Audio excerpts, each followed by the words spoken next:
धारे।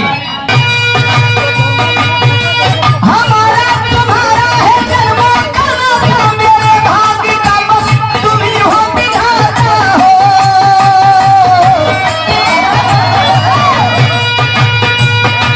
सारी महफिल अधूरी है,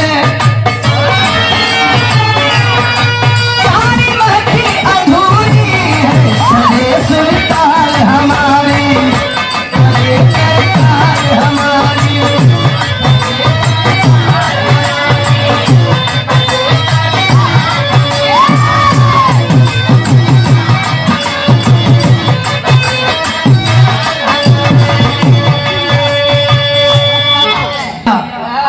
शाही पे कर दो भंवर में है नैया। आजकल माई डायरेक्ट पैदा होता रही, डायरेक्ट।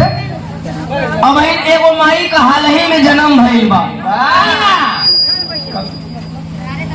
अब ओ माई को उम्र लगभग 2.5 साल उम्र होता। 2.5 साल माई कहे लगली। जानत नहीं कौन माई? कौन माई हो? कोरोना माई। कोरोना माई हाल ही में पैदा भइल बाड़े। तनी कम हो गई, देखला गेम देखिए, गेम। हाँ, लाल वाली बटन ठीक पकड़ला था।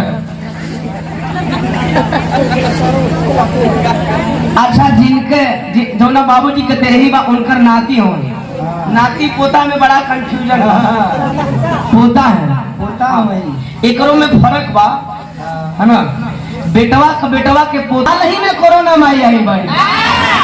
दोस्तों, भारत की परंपरा कहती है बिना शादी कैले तू कोनो लड़की के माई नहीं कह सकेला। शादी हो गई फिर भी अगर ओकर लड़का नहीं खे हो तब माई नहीं कह सकेला। एजा तक कुछ माई बिना बियाहे माई है। गांव घर में कोनो बेटी बहन के अगर बिना बियाहे माई का तो झगड़ा रखल बा। इसलिए मैं कहता हूँ भारत पढ़े लिखे मूर्खों का देश है। मूर्खों का नहीं यार, पढ़े लिखे मूर्खों का।